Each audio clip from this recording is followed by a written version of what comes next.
Everyone on the rooftop was laughing. 20 powerful executives stood in expensive suits, holding phones, recording the moment like it was free entertainment. At the center of it all stood Marcus Thompson, a 32-year-old janitor, holding a dirty mop. Water dripped slowly onto the marble floor. In front of him stood Victoria Blackwood, the billionaire CEO of Skytech Industries. She pointed at the Sikorsky S-76 helicopter parked behind her and said loudly, "Fly this helicopter, and I'll marry you." The laughter exploded. Marcus froze. He slowly lifted his head. His uniform was old. His hands were rough from chemicals. His shoes were worn out. He didn't belong on that rooftop, and everyone knew it. Victoria smiled coldly and threw the helicopter keys. They landed right at Marcus's feet.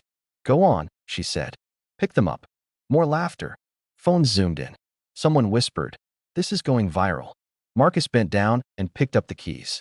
"You serious?" he asked quietly. Victoria walked closer, her heels clicking sharply. "Of course not," she said. "You probably think helicopters run on normal gas." She turned to the executives. "Imagine a janitor who can't even read warning labels trying to fly a $15 million aircraft." The crowd laughed again. Marcus didn't reply. He simply put the keys in his pocket. But something changed in his eyes, something no one noticed. Because the man they were laughing at wasn't just a janitor. And the woman humiliating him had no idea her life was already in danger. Fast reverse button 6 months earlier. Robert Blackwood's private jet had crashed into the Atlantic Ocean. No survivors. No bodies. Only broken metal and unanswered questions. His daughter, Victoria Blackwood, inherited everything. A $2 billion aerospace empire. Military contracts. Advanced aviation technology. Unlimited power. And unlimited enemies. Broom Marcus Thompson. Marcus had started working at Skytech 3 years ago. Night shift. $15 an hour. No benefits. No sick days. Every night, he cleaned 15 floors, starting from the executive offices. The chemicals burned his hands. The bright lights triggered headaches. Old injuries. Old memories. Tonight was different. Victoria was still in the building, reviewing contracts in the boardroom. Marcus pushed his cleaning cart past the glass walls and noticed something on the table. Helicopter blueprints. A maintenance log was open. His eyes stopped on one detail. Flight hours, 12:47. Engine runtime, 981. That didn't make sense. Marcus paused. "Enjoying the view?" Victoria's sharp voice cut through the silence. She stood in the doorway, arms crossed. "These machines are more complex than your entire neighborhood," she said. Marcus lowered his eyes and continued mopping. "Just doing my job, ma'am." She laughed. "You know what's funny? That helicopter's autopilot system costs more than you'll earn in your lifetime." She stepped closer. Her perfume filled the room. "But you wouldn't understand any of that, would you?" The boardroom door opened. David Sterling, the CFO, walked in. His hands were shaking as he poured himself a drink. "Victoria, we need to talk about the Airbus deal," he said. $500 million. It has to close on the 15th. "It's handled," Victoria replied coldly. David glanced at the helicopter outside the window. Fear flashed across his face. Marcus noticed. He always noticed. Police car light something was wrong. Later that night, Marcus cleaned near the emergency exit. That's when he saw it. A red stain on the carpet. Hydraulic fluid. Aviation hydraulic fluid. Not from the building. Not from elevators. Marcus stared at it. His chest tightened. 5 days. That was all that remained until the 15th. Something terrible was coming. And the only person who could see it was the janitor everyone laughed at. Marcus Thompson had learned one thing in life. If you want to survive, observe quietly. That night, he pushed his cleaning cart through the silent executive floor, but his mind was loud. The numbers from the helicopter log kept replaying in his head. 12:47 flight hours. 981 engine runtime. That gap was not a mistake. It was a lie. Marcus entered the executive bathroom and looked at himself in the mirror. His face looked older than 32. Dark circles under his eyes. Jaw tight. He reached into his pocket and pulled out a small orange bottle. Sertraline. Medicine for nightmares. For the screams. For the faces that never left him. He swallowed a pill without water. Helicopters always made the memories worse. Brain a dangerous mind at work. Back in the boardroom hallway, Marcus noticed something else. Another red stain near the carpet edge. Same hydraulic fluid. Someone had spilled it recently. and someone had tried to clean it, but not well enough. Long night? A quiet voice asked. Marcus turned. Sarah Mitchell, HR manager, stood there holding a thick folder marked confidential. She looked tired. Scared.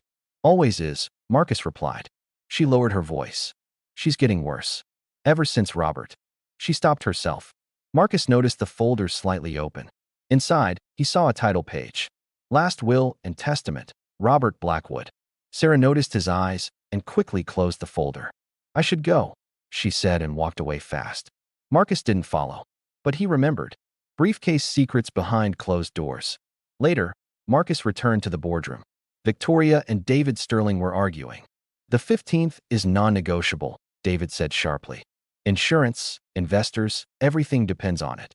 I said it's handled, Victoria replied. If I have to, I'll fly the helicopter myself and show them Blackwood's strength. David's face turned pale. The helicopter? He said quickly. The maintenance is perfect. I checked it myself. Marcus lowered his head and pushed his cart toward the door. But his ears were wide open. Too wide open. Personaling public humiliation. The next morning, the building was full. Victoria stood in the main lobby addressing 40 managers. Marcus mopped nearby, invisible, until Victoria decided otherwise. Let me show you what happens when standards drop, she announced. She walked straight toward Marcus. This man has worked here 3 years, she said loudly. Tell me, Marcus, have you learned anything about aviation in all that time? Some managers laughed. Marcus kept mopping. Answer me. I've learned some things, he said calmly. Victoria grabbed a coffee cup from an executive and poured it onto the floor Marcus had just cleaned. Clean it, she said, or clear out your locker. Silence. Phones came out. Someone started live streaming. Marcus slowly got down on his knees. The sound echoed across the marble floor.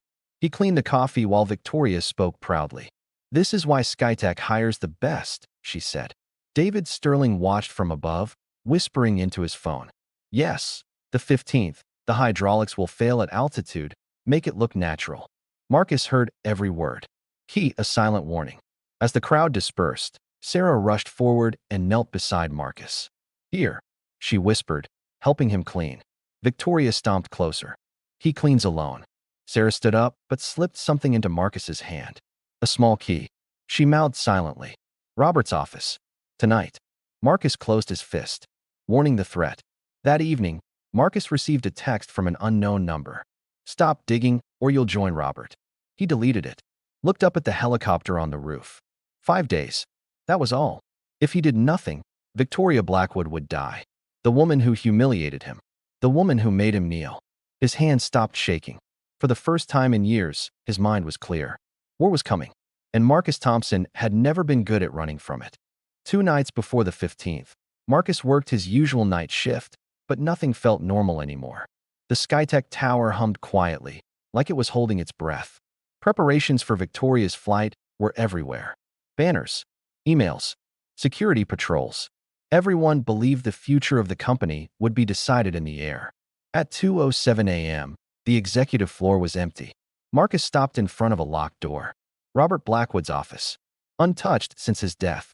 Marcus pulled out the small key Sarah had given him and turned it slowly. The lock clicked. The door opened with a soft groan, like it hadn't wanted to be disturbed. Dust floated in the moonlight. The room smelled of leather, old books, and cigars. A life paused mid-sentence. Marcus stepped inside and closed the door behind him.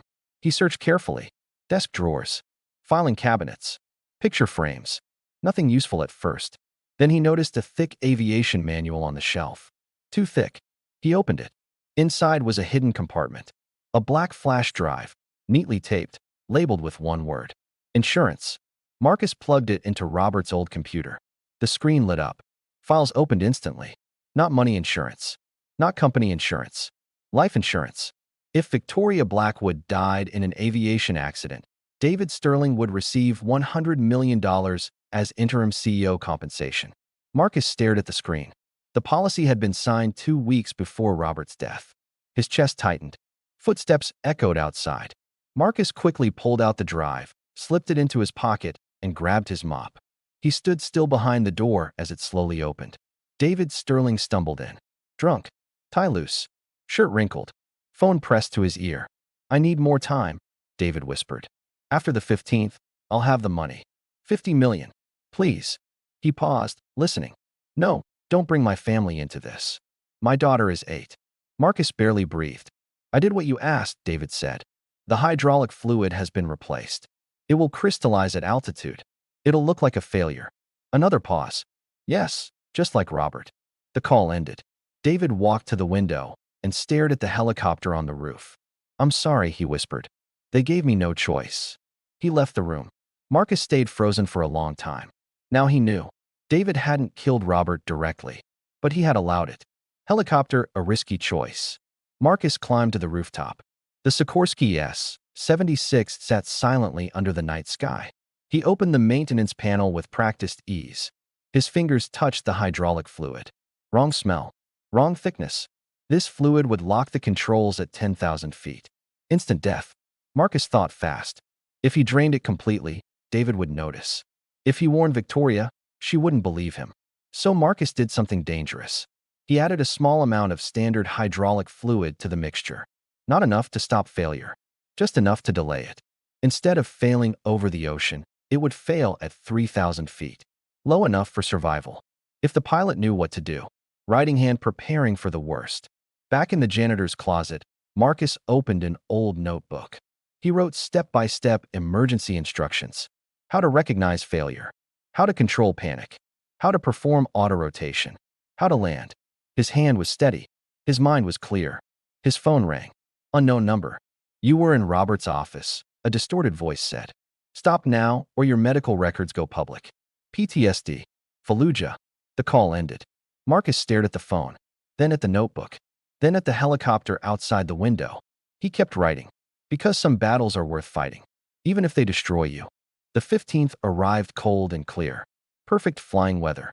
Marcus had not slept in 48 hours, but his mind felt sharp. The building buzzed with excitement. Executives smiled.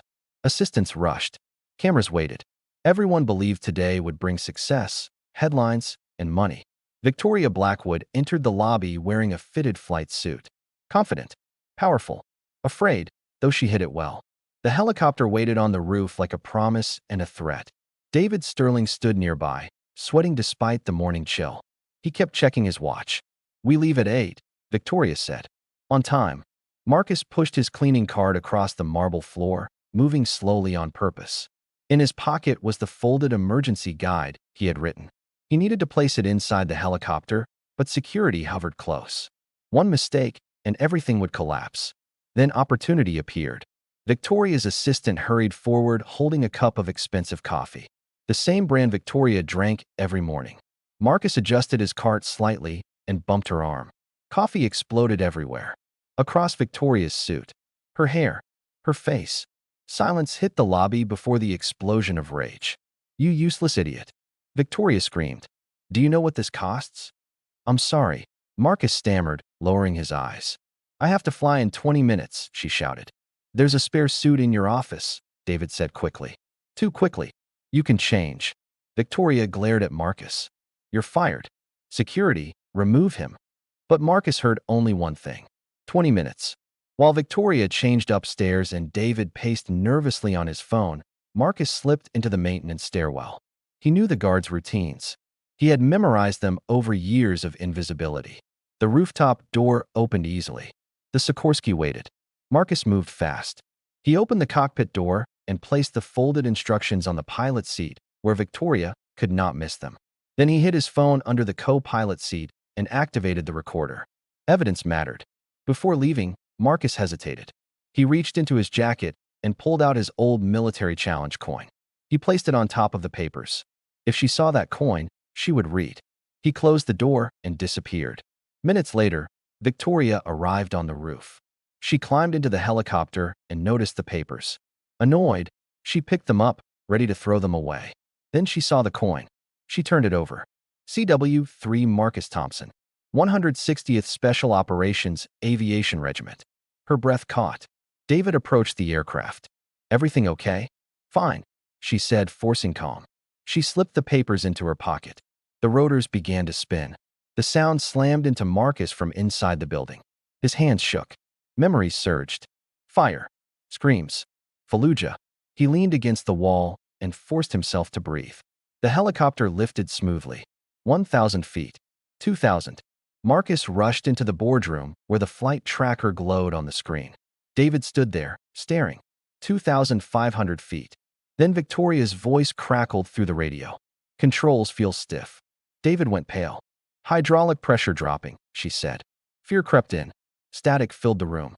Then her voice returned, steadier. Attempting emergency auto-rotation. She was following the instructions. The altitude dropped, but stayed controlled. 2,000. 1,500. 1,000. Landing, Victoria said. Silence. Then the final words. Down safely. Marcus closed his eyes. She was alive. But the danger was not over. Marcus watched David carefully. Fear twisted the man's face. He was trapped, and trapped men make terrible choices. Sirens echoed outside. News helicopters circled. Cameras waited for tragedy. Marcus knew the truth would surface, slowly and violently. Today was only the beginning. The real battle would come after survival. Power, money, guilt, and revenge would collide. And when they did, everyone inside Skydeck would learn the same lesson. Never judge a man by his uniform. Some wars are silent, and the quiet ones kill fastest. Marcus stayed standing, ready again. 30 minutes later, the boardroom doors burst open. Victoria Blackwood walked in, alive but shaken. Her flight suit was torn. Her hair was a mess. But her eyes were sharp. Where is he? She demanded. No one answered. She slammed her hand on the table. Where is Marcus? David Sterling sat in a chair, pale and sweating. 2 FBI agents stood behind him. Sarah Mitchell was near the window, holding a thick folder. Sirens echoed outside the building. He saved my life, Victoria said. Someone explain. Now. Sarah stepped forward. Marcus Thompson isn't just a janitor. She opened a laptop and turned it toward Victoria. On the screen was a younger Marcus in military uniform. Medals on his chest. Commies. Chief Warrant Officer 3, Sarah said. 160th Special Operations Aviation Regiment. The Night Stalkers. Elite helicopter pilots. Victoria stared. This man flew combat missions in Iraq, Afghanistan, Syria, Sarah continued. 1,500 combat hours. Decorated for valor. Victoria's hands began to shake. Why didn't I know? She whispered. David laughed weakly. Because you never looked. Victoria turned to him. You sabotaged my helicopter. David broke. They own me, he cried. The Torino family. Gambling debts. 50 million. They threatened my daughter. So you let my father die? Victoria said. David lowered his head. I didn't stop it. An FBI agent spoke. The hydraulic fluid was altered, but someone diluted it just enough to allow survival. That person knew exactly what they were doing. Victoria closed her eyes. Marcus, she said. Outside, in the employee parking lot, Marcus sat in his old car, engine running. Security guards stood nearby. He was exhausted. Empty. Stop him, Victoria ordered suddenly. She ran. Her heels echoed across the lobby. Employees gathered at windows. Phones came out. History was about to repeat itself. Marcus saw her approach. He opened the door and stepped out. Let me go, he said quietly. I'm just a janitor, remember? Victoria held up the challenge coin. You're a war hero. Past tense, Marcus replied. You saved my life. I delayed your death. She stepped closer. My father hired you to protect me. He hired a janitor. I know everything, she said. David confessed. The FBI has him. You changed the hydraulics. Marcus looked at the crowd forming around them. Cameras. Faces. You made me kneel, he said calmly. In front of everyone. Live stream. 2 million views. Victoria's eyes filled with tears. I didn't know. You didn't care, Marcus said. There's a difference. Sarah rushed forward with a folder. Marcus, show her. He hesitated, then opened it. My medical records, he said. Fallujah. Bad intelligence. I fired on the wrong target. A family. Children. Victoria covered her mouth. They lived, Marcus said. Barely. I see them every night. That's why I can't fly. Silence swallowed the parking lot. David was led past them in handcuffs. They'll kill my family, he screamed. You signed your death warrant. A black military SUV arrived. A colonel stepped out and saluted Marcus. The Torino family is finished, he said. Thanks to you. Victoria knelt suddenly on the concrete. I'm sorry, she said, for treating you as less than human. Get up, Marcus said gently. Kneeling doesn't fix anything. She stood. What does? She asked. Change, Marcus said. Real change. He handed her the helicopter key she had thrown at him. Fly your own life, he said. Then he turned and drove away. Everyone knew this story was far from over. 3 days later, every employee of Skytech Industries stood inside the main atrium. The same marble floor, the same walls, but the air felt different. Quiet, honest. Victoria Blackwood stood at the podium. No notes, no smile. Dark circles under her eyes showed she had not slept. You've all seen the videos, she began. The one where I humiliated Marcus Thompson, and the one where I learned he saved my life. The room stayed silent. I'm not here to defend myself, she said. I was wrong. Power made me cruel, and cruelty nearly killed me. Marcus stood at the back, wearing jeans and a simple shirt. No uniform, no mop. Sarah Mitchell stood beside him. Effective immediately, Victoria continued, Skytech changes. Screens lit up behind her. Custodial staff will receive full benefits. Minimum $30 an hour. Respect is no longer optional here. Murmurs spread. Anyone who humiliates or abuses support staff will be terminated, she added. Then she took a breath. I'm also creating the Robert Blackwood Foundation. Free flight training and recertification for veterans with PTSD. Marcus felt his chest tighten. Victoria looked directly at him. Marcus Thompson, please come forward. Slowly, he walked to the front. People moved aside. Some avoided his eyes. Others nodded. Victoria handed him an envelope. Your final paycheck. And 3 years of combat pay my father secretly sent through a shell company. Marcus stared at the number. I don't want charity, he said. This isn't charity, Victoria replied. It was always yours. She turned to the crowd. Marcus is fired as a janitor. Gasps filled the room. Because I'm offering him a new role, she continued. Chief of Flight Safety. You report directly to me. Marcus shook his head. I can't fly anymore. You don't need to, she said. You need to protect lives. A colonel stepped forward. The Pentagon requested him. Marcus paused. One condition. I run the foundation. Victoria nodded. Deal. They shook hands. Then Marcus did something unexpected. He pulled out his pill bottle and held it up. I have PTSD, he said. If that makes you uncomfortable, say it now. Silence. Then a young engineer spoke. Anxiety. Another voice. Depression. More followed. Victoria's eyes filled with tears. We will cover all mental health care, she said. No limits. No shame. Applause filled the atrium. 6 months later, the rooftop helipad shined under autumn's sun. Marcus stood beside the helicopter, teaching 12 veterans. Broken pilots finding hope again. Hydraulic pressure? Marcus asked. Normal, they replied. Victoria approached in a flight suit. Ready? Marcus asked. Nervous, she admitted. Fear keeps you alive, he said. They lifted off smoothly. At 3,000 feet, Victoria spoke quietly. I love you. Not romantic. Honest. Everyone deserves saving, Marcus replied.